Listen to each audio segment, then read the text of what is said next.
The sun is pitiless in Madagascar, and to avoid the worst of the heat, the day begins early in the town of Maranchesh.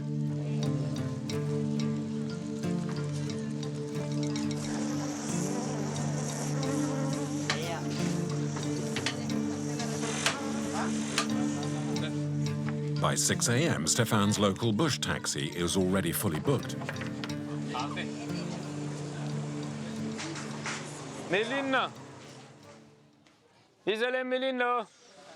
Every week, he takes the road to Tamatave, the country's second city. It's a primitive route that severely tests the vehicle's suspension, and every kilo counts. Stefan charges extra for any excess luggage.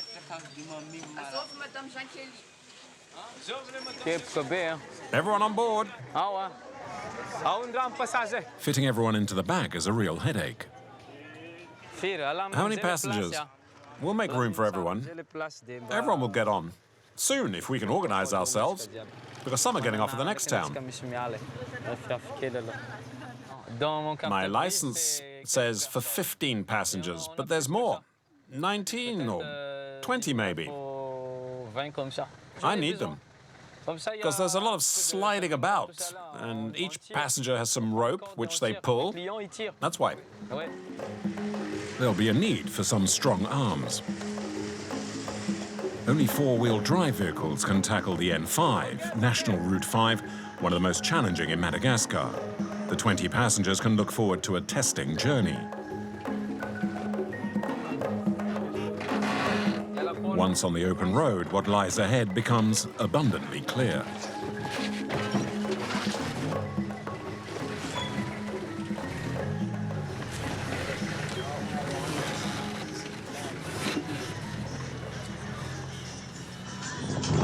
There are a few bumps.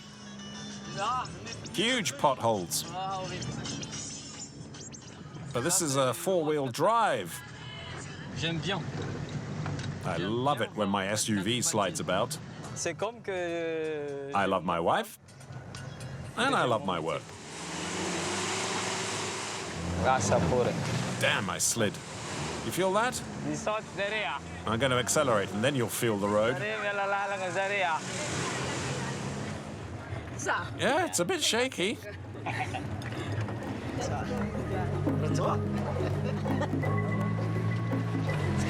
Passengers on the padded seats have paid a little more, but they suffer no less than those crammed in the back. Everyone gets carsick.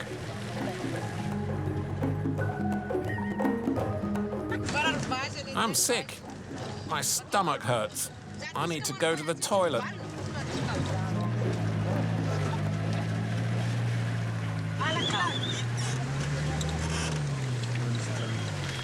One uncomfortable hour later, and the road claims its first victims. She can't take it.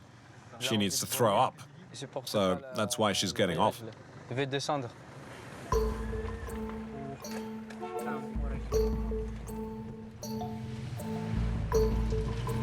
Ahead lies 250 kilometers of dirt track. Situated in the Indian Ocean, Madagascar is almost the size of Texas, and its road network has not been improved since independence more than 50 years ago. The N5, for example, that connects Maranchesh to Tamatave.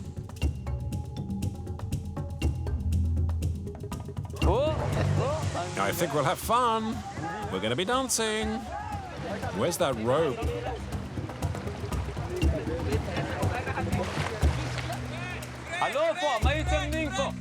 We're just dancing.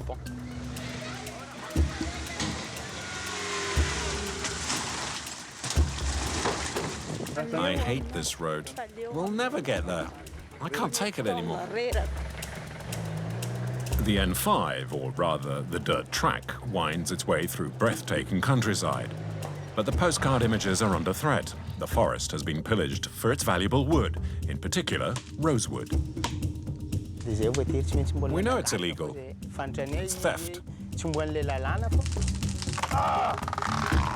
But we have to live somehow.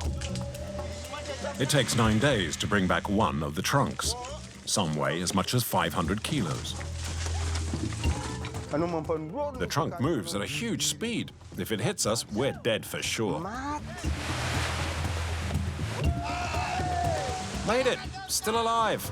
After hurtling down the mountainside, the wood is then transported on makeshift rafts. The force of the current has killed more than one guy transporting wood. On the other side of the country, another treasure attracts the poor: sapphires. With no bed and only one pot.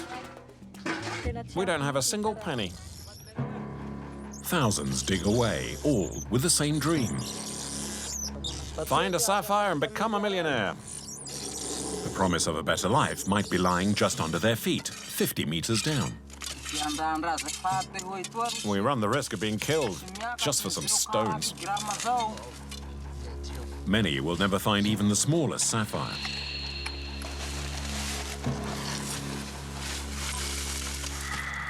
It's collapsing. You're going to kill us all. Deep in the last primeval jungles of Madagascar lies the small village of Tenra. The nearest shop is a day's canoe ride away. But the locals aren't too concerned. They are self-sufficient, living from hunting, fishing, and agriculture. They use money to buy tools, clothes, or ammunition. The problem is getting it without taking any risks. It'll be a fantastic adventure. Very difficult, but you just need to prepare for it. It'll be exhausting. We'll cross the river, we'll climb rocks, and walk through the forest. Mustn't forget the food. We won't survive in the forest otherwise. Come on, guys, get your bags ready. Robert, age 39, is one of the few villagers who ever had a proper job. He used to be a forest ranger. He protected the forest from those seeking to plunder its precious woods. But 4 years ago, he was fired. The gamekeeper turned poacher is now a smuggler of rosewood. It's a rare tree, much valued by the Chinese. When we found out that rosewood was selling for a good price, we started cutting some, so we could start earning a living again.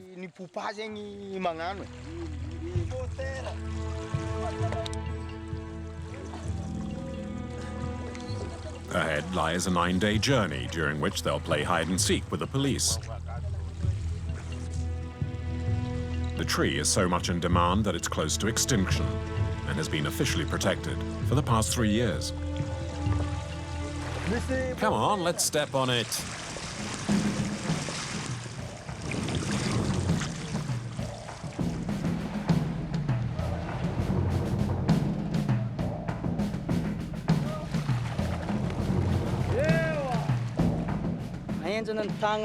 My whole body's straining, the arms, the legs will need a lot of energy. Come on, push harder.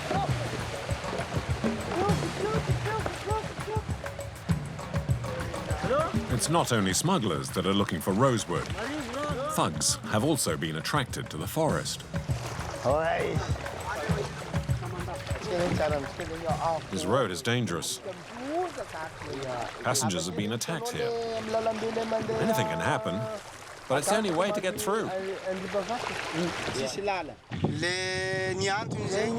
The local bureaucrats have never agreed to build a road for cars. They wanted to stop the traffic of rosewood.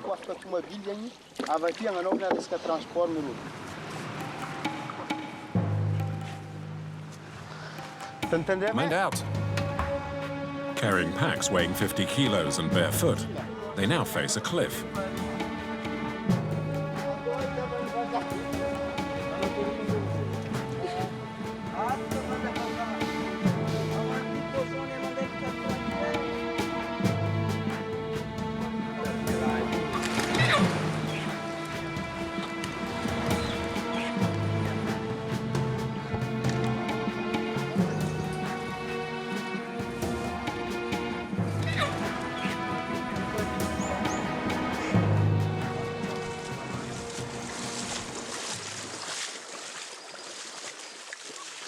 After a harrowing two-day march, the group spots other traffickers. Robert is concerned they may have felled the last of the rosewood trees. You think there's still some wood left? Yes, you'll find some. I don't need to go too far from the river, though, right? No, not far. Well, let's see if we can find some. Good luck to you. Safe travels. We all know it's illegal. It's theft. But we really need to make a living. Everything is so expensive here. School for the kids, feeding them, medicine.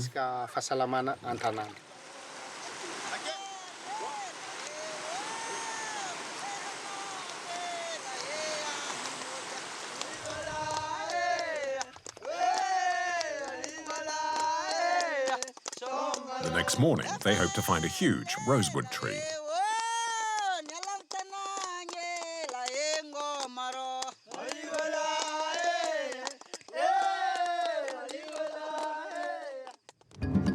The beaches on this part of the island are heavenly, but there are no tourists. No travel agency would risk having their clients travel along such an exhausting and dangerous road.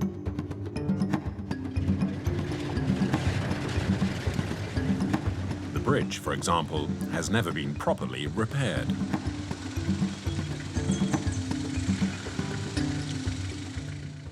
Oh, we're not going to be able to cross this. It's broken. The structure's no good. We'll have to go around it. I've already fallen in here. I climbed up, and then right away it sank. The back of my vehicle was in the water. The hood was sort of up in the air. You see, it's rotten. Stefan would rather not tempt fate, and so drives across the river. So as not to sink too deep, he asks his passengers to get out.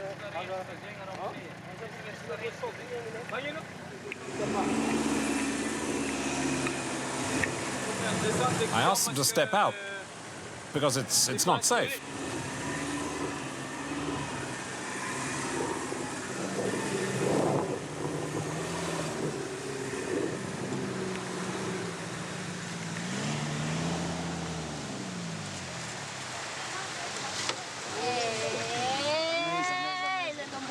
I've had enough of this trip. I'm exhausted. According to the authorities, the road is in deliberately poor condition to hinder the transport of precious woods. If the road were flat, the smugglers would use large trucks, they say. It's an effective weapon, but it also slows down the entire region's economy. Every bridge is a test. That bridge is rather worrying. It's been repaired, but not properly. And when you're on it, it dances around like crazy. It's risky, it's dangerous, not worth trying.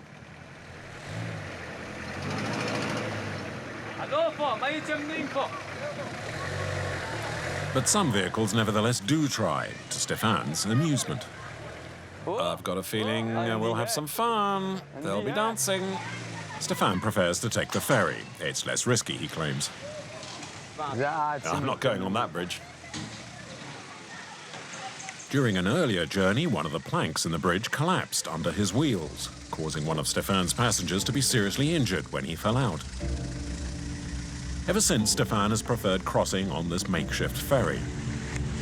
But the slightest mistake will cost him dearly.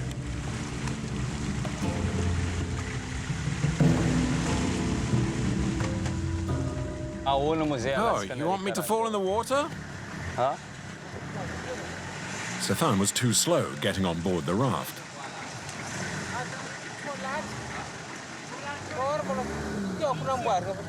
The luggage at the back will get soaked. Reverse! I'm too far ahead already.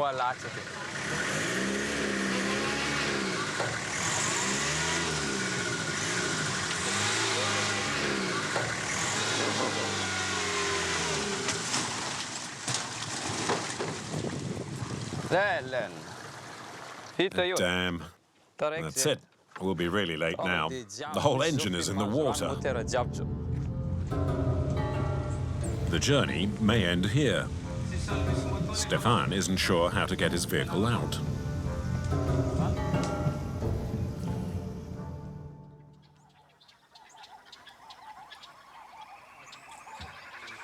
After 6 days in the depths of the forest, Robert and his men have found their treasure.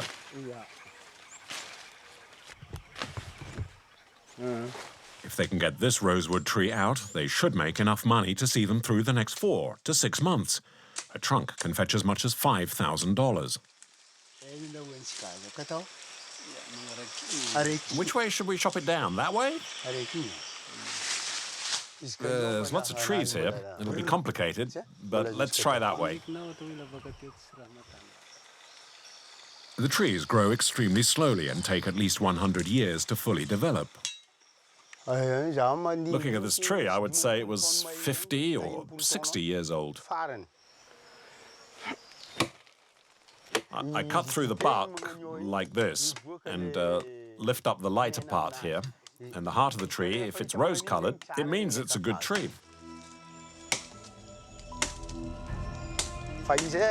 Just one more swing of the axe.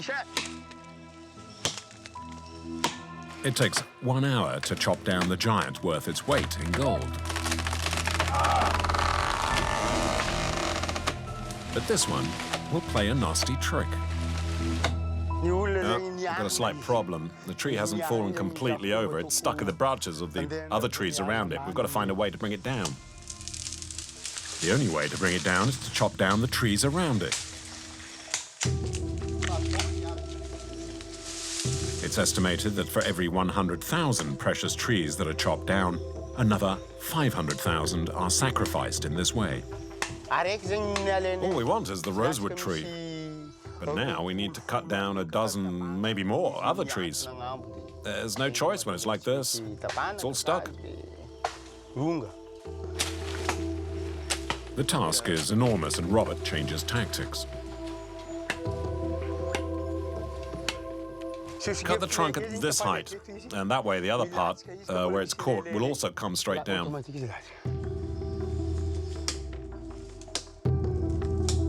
Chopping the tree at that height is increasingly difficult. The men will need to sweat to earn their money. Come on, we'll take it in turns. We need everyone to pitch in. This will take a while yet. For hours, the men pass the axe around. The heat is overbearing.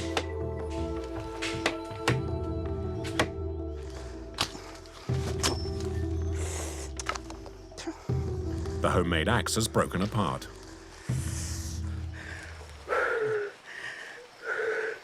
The blade slid down the handle and hit my finger, and it hurts, but I'll be okay. Sometimes the blade hits your head or your legs. If you get seriously hurt, there's no medicine or bandages. We treat it with the resin from the rosewood tree. We use the bark to make a bandage. Thank you, rosewood tree. After 4 hours, the first part of the trunk gives way.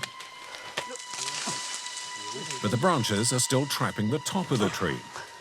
They try to pull it down by force.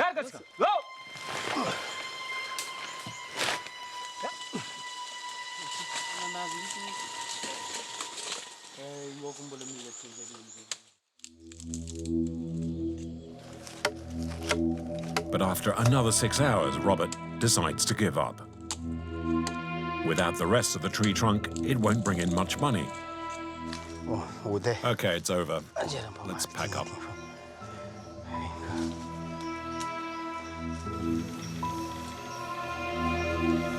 Their dream of money has evaporated, and they'll have to start looking all over again. But it's like a needle in a haystack, since the tree has become so rare.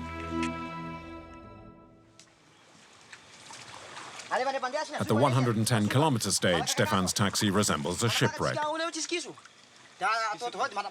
His vehicle has been floundering for several hours. There's no tow truck in this region and no other SUV in sight.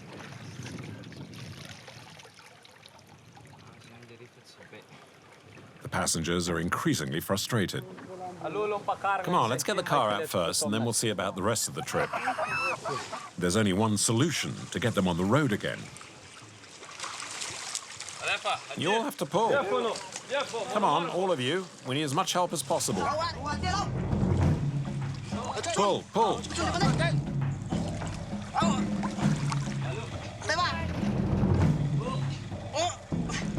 Without a word of complaint, and as if this was completely normal, a dozen or so passengers act as the tow truck. But it's all in vain. The vehicle, filled with water, weighs several tons. We can never be sure of anything. It all depends on the road. You see what's happened to us? What can we do? Just wait and trust in the driver. After 2 hours of hard work, a stroke of luck. The bridge just has to survive the crossing of the SUV.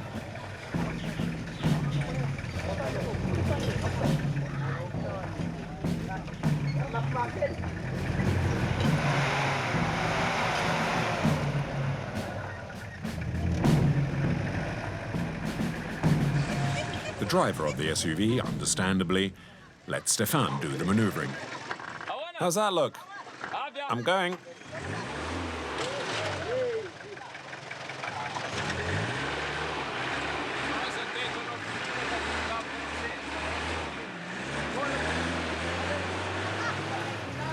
Push, push.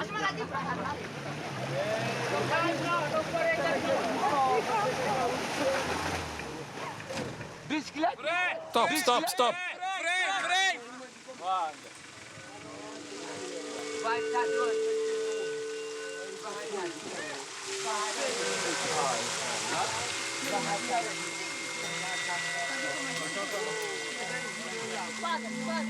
In this neck of the woods, mechanics are rare, and Stefan has learned the basics by carrying out his own repairs after every breakdown. We'll have to wait for all the water to drain out of the engine, but I'm worried about the gearbox. We'll need to unscrew everything and wait for it to dry. The first try and water comes shooting out of the engine.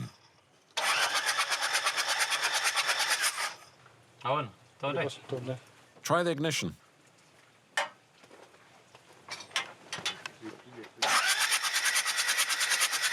Yeah, the fuel's leaking out. I'll stop. Yep. Stefan will cross the bridge this time. His faith convinces him that the hand of God won't strike him again. You're not scared the bridge might collapse? God will decide. But since he's already made me go in here, he's not going to make me fall off the bridge. Isn't your car too heavy? It's heavy. If you fall off the bridge, it's not the same thing. It's God's will, whatever happens.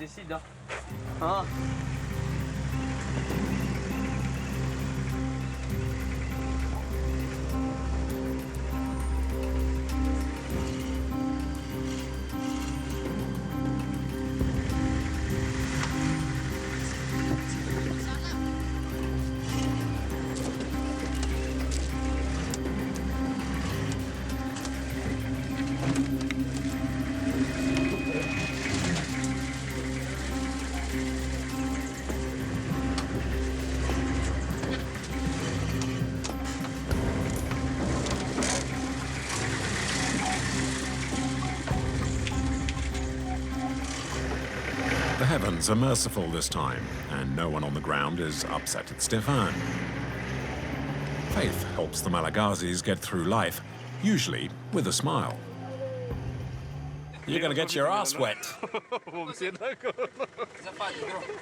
Definitely. The accident has cost them 5 hours in lost time. Stefan hopes the water hasn't damaged the engine too much, and that it will hold out for the rest of the trip. Otherwise, he'll have to reimburse everyone.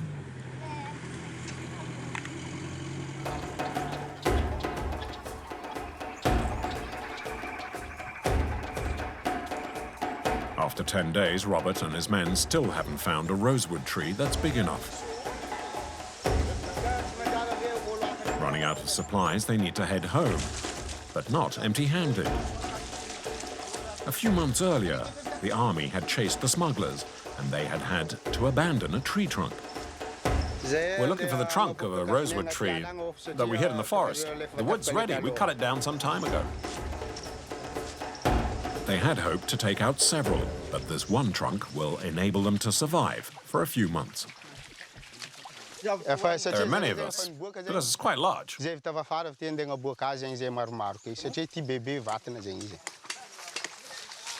trunk weighs about 400 kilos.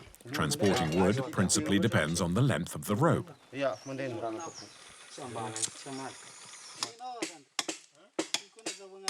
You need to take care. If the rope's too short, you're too close to the trunk, and moving it, you can injure yourself. It takes two people, one in the middle and one behind.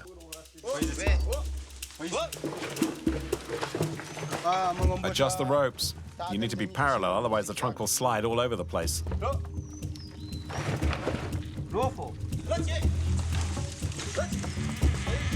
I don't want the trunk to make me fall. I'll let go of it if I have to. The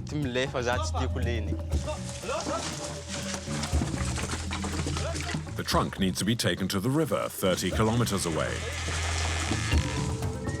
Moving downhill can be dangerous if the men's legs get snared in the rope.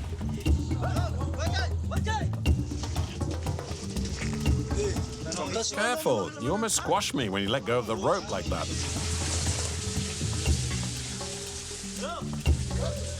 On a slope, the trunk could hit you because it moves so quickly, and that's certain death.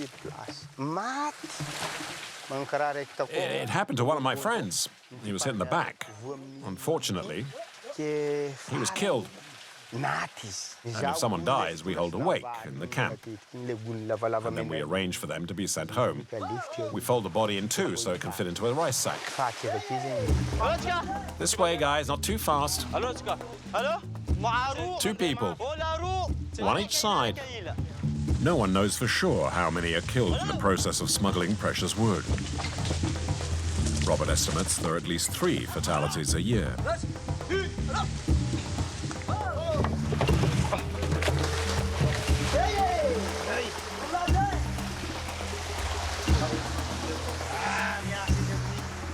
On this stretch, we need to move the wood along in the water. It's not easy, since the water's quite deep, and if the wood falls into one of the holes, it's hard work getting it out. The guys would need to dive under, get it unstuck.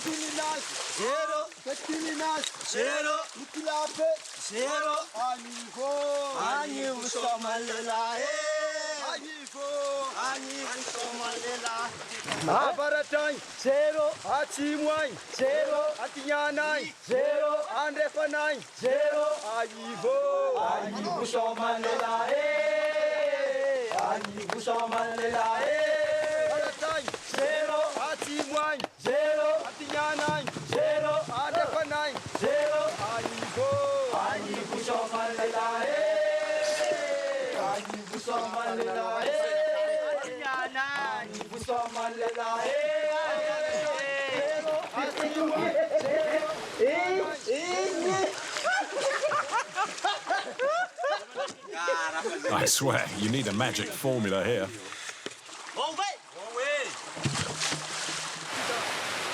The waterfall marks the end of the mountain. The men have now covered 1/3 of the journey.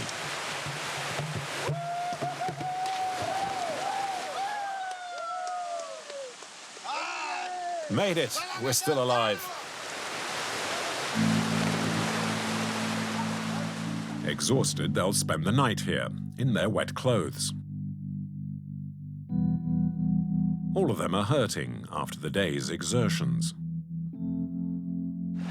It's physically demanding, but when I think of the money, it makes me feel better. The other jobs in my region don't pay nearly as well.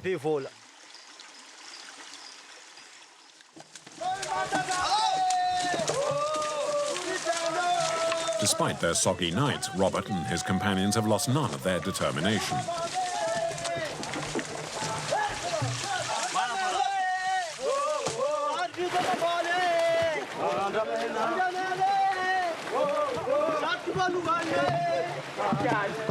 It's taken nearly 30 hours to reach the river, but the trip isn't over yet. Ahead, there are still the rapids.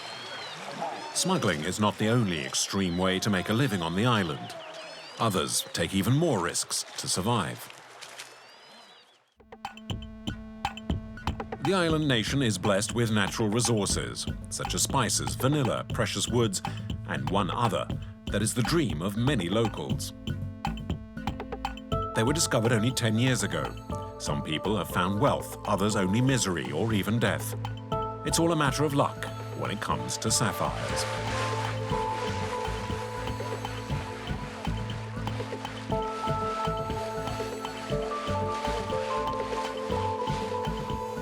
The mines are at Ilakaka. The area resembles a desert, and the river that runs through it has become muddy from the millions of cubic meters of earth the miners have sifted. In fording the river, our vehicle has got stuck in a waterhole. We need to get it out of there. If it continues to rain, the waters will swallow up the car.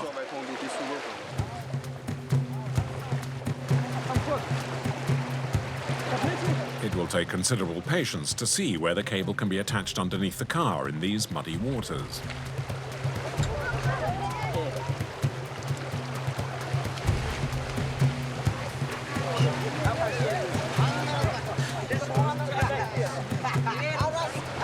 Come on, lads, pull.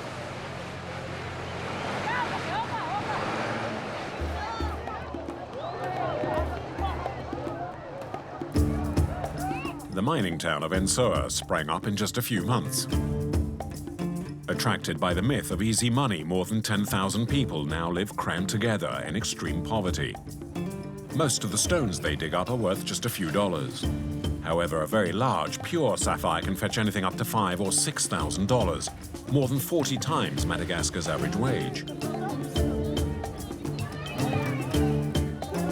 Whatever money they make, they rarely hang on to for long. Brothers Bako and Mazi used to be farmers. They left their miserable job hoping to strike it lucky and build themselves a big house. But their entire fortune for now is this small cabin, just 5 square meters, which the two families share. With their wives and children, 7 people altogether. Each family has its own area like this, you see. There's no bed, there's just one cooking pot, one bowl, one tureen, one basin, and this is the only sheet for everyone. We don't have enough money. His wage isn't enough. Sometimes there isn't even 1 penny. But we won't quit until God sees fit to give us a large sapphire.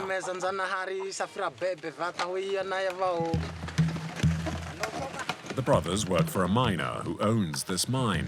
Their pay is less than $2 a day. If they do find a stone, they get a percentage on the sale.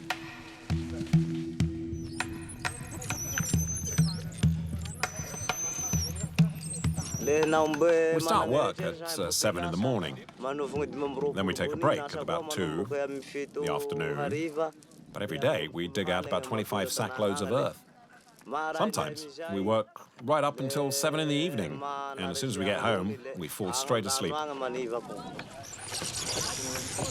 The Malagazis say hell is deep in the bowels of the earth. To the miners, begins less than 30 meters below ground.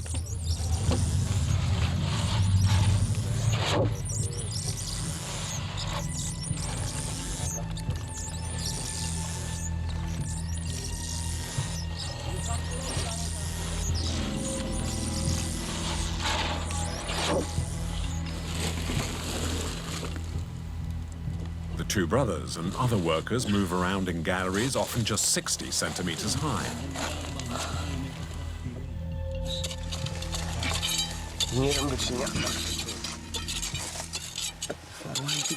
Go on, dig, dig.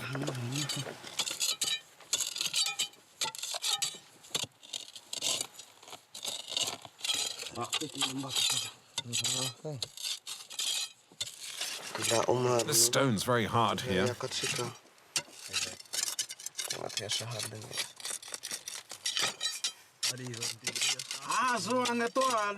No, that's good here. No, I think I can break it. Oh no, the crowbar's broken. Well, I'll carry on anyway. Filling our sacks up with the dirt.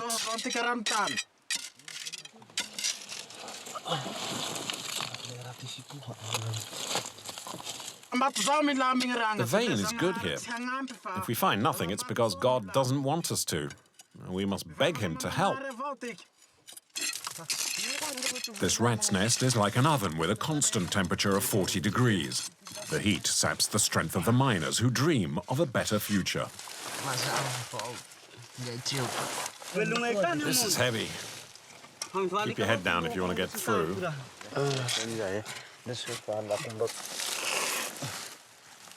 Being a miner also means being a contortionist.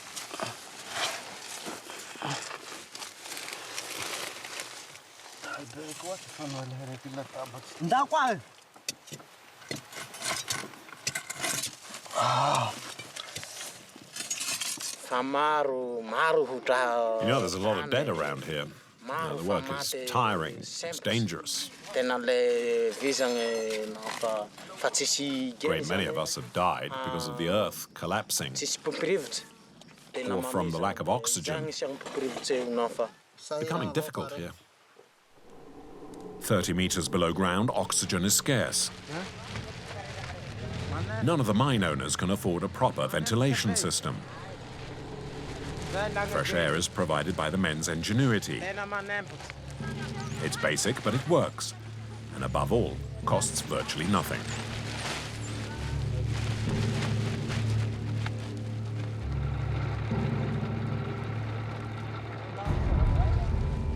The problem is the tube is barely 25 meters long and doesn't reach where Bako and Masi are working. Yeah, what's happening with the air pipe? It's hot down here. Way too hot. It's difficult to work like this. I'm thirsty. Hey, up there. Send us some water. Is that the last bag? Yes, it's the last. The last bag almost cost them their lives.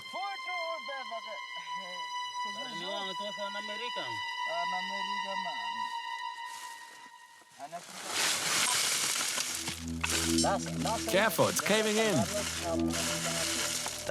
You're gonna kill all of us. Here, take these bits of wood.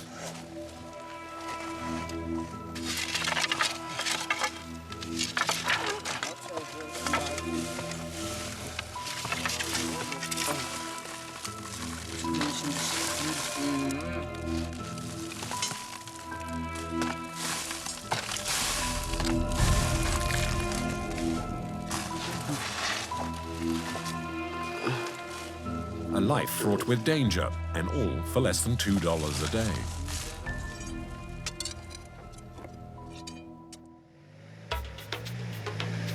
Stefan and his passengers have reached the halfway stage, and his SUV seems to be holding up, despite 3 hours underwater at the last river crossing. The engine appears to be working well, and it seems Stefan knows how to care for his vehicle. Everybody off! At the slightest risk, he wants the car to be as light as possible to avoid straining the engine.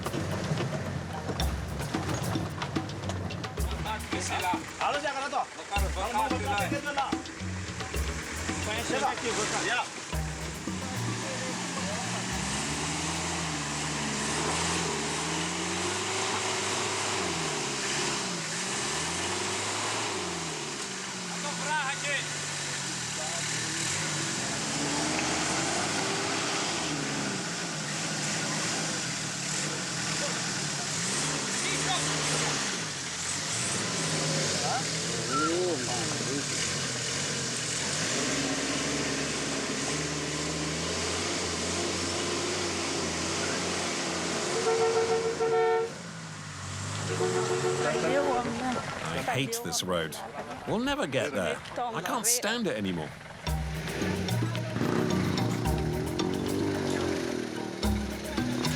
This time, the ferry is more modern. The state doesn't maintain the roads, but it does subsidize the ferries, which are free, more or less. To earn a little extra, the ferryman sells off the fuel he's given for his boat. When there's none left, he taxes his clients.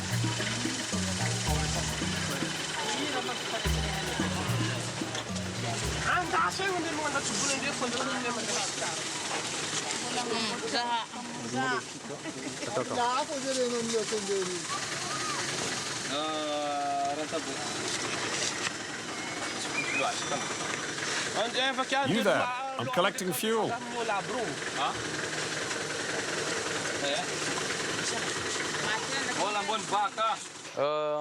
We need to give some fuel in return for the ride. All the SUVs give a litre. If you don't give them, then you won't be able to leave.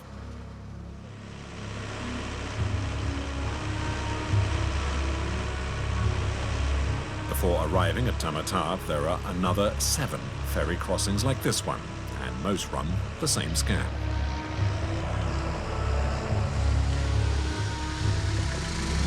The voyage is exhausting, never-ending.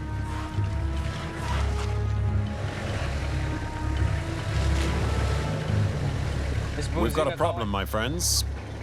Half a dozen cars have stopped. A tree has fallen across the road, and not by chance. Someone cut it down. Didn't just fall like that. What's that mean? Well, it means they did it deliberately. Maybe they want to make a canoe. I don't care how they cut it down, but now it's blocking the road. Someone was out to steal the tree to turn it into a canoe. They must have been surprised, so they abandoned it. Stefan is worried. Getting stuck here overnight means he'll have to pay for his passengers' food and lodgings. He takes charge.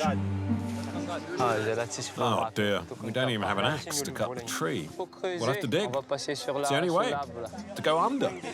Given the height of some of the vehicles, they'll need to dig deep. Come on, guys, we'll take it in turns.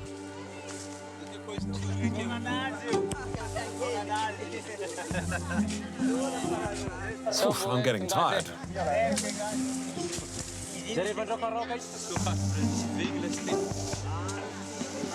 We need some alcohol. Oh, we don't have any. There's still a lot of work to do, you know. They've been digging for 2 hours, and the task appears impossible. Providence arrives in the shape of these vehicles. Things will move along quickly now. The wood is soft.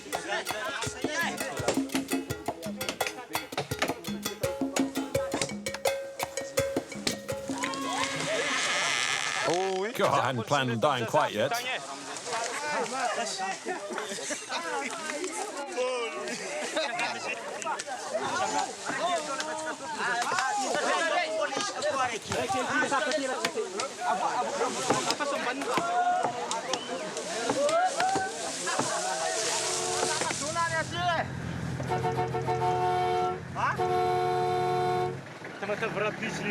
I hope you get there tomorrow. Have a good trip. Stefan will arrive at his destination just 36 hours behind schedule, due mainly to the accident in the river, but none of his passengers will ask to be reimbursed.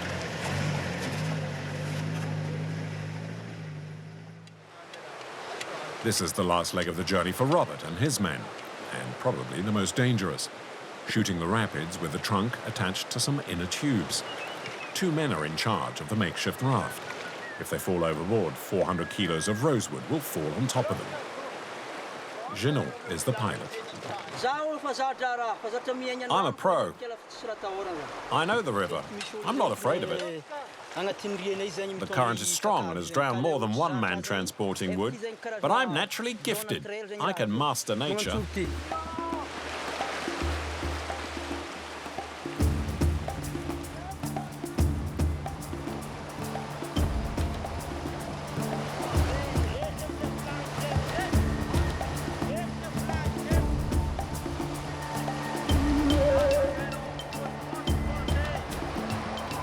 After the first rapids, Jeannot dismisses his co-pilot, who apparently isn't being much help.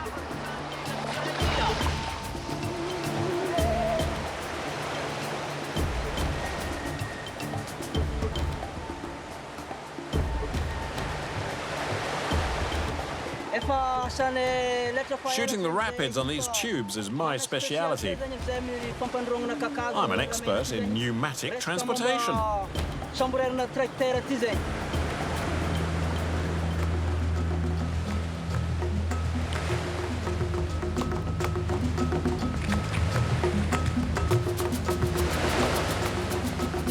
The raft is virtually uncontrollable.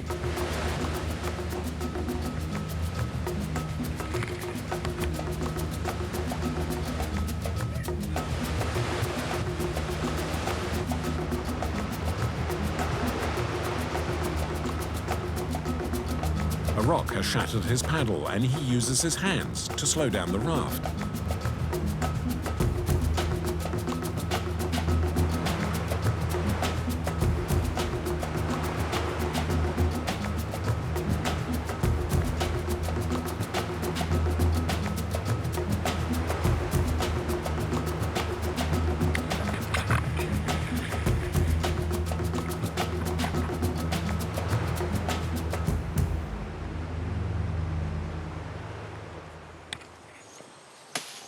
The waters abate, and Jeannot can look for another paddle.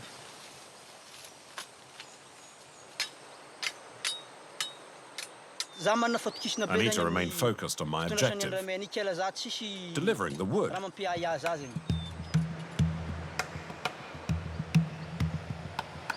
It's taken 5 hours to travel downriver.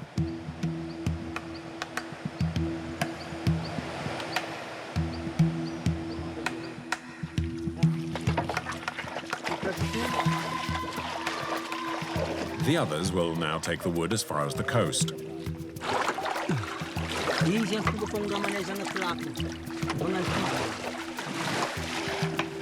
Once the trunk is in the canoe, it just needs to be hidden.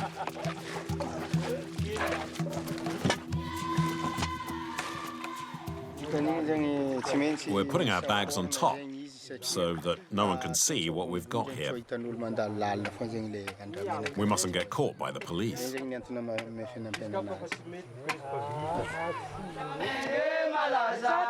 Smuggling is endangering the forests of Madagascar.